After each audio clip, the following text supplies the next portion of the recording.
There are three methods used to measure the amount of carbohydrates consumed.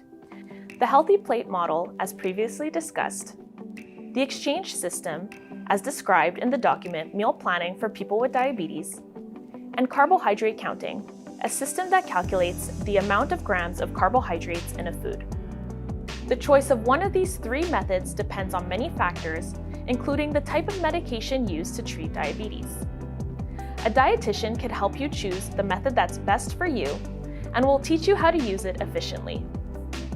The nutrition facts table gives useful information for someone with diabetes. It shows the nutritional value of a food and the amount of carbohydrates in a serving of that food.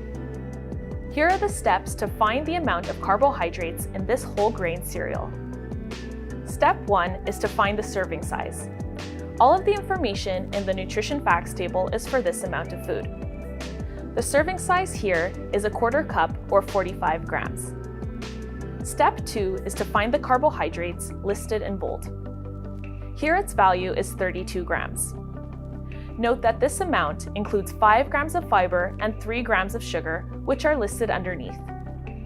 Step 3 is to calculate the amount of carbohydrates that has an effect on your blood glucose.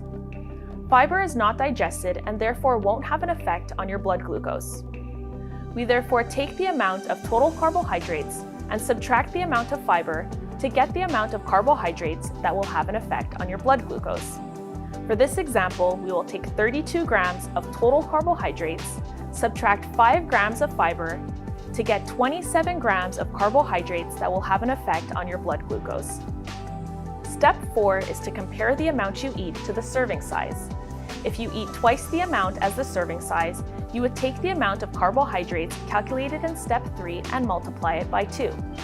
For this example, we would take 27 grams of carbohydrates, multiply it by 2 to get 54 grams of carbohydrates in half a cup of cereal.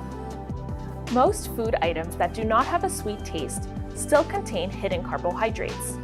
Some examples are store-bought foods, such as ready-made meals, condiments, drinks like flavored coffees, milk alternatives, and breakfast cereals.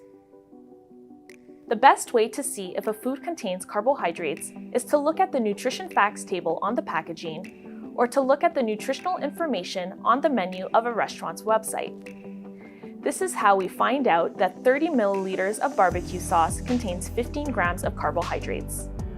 By looking at the nutritional information on a fast food chain's website, we will see that a small French vanilla coffee contains 30 grams of carbohydrates.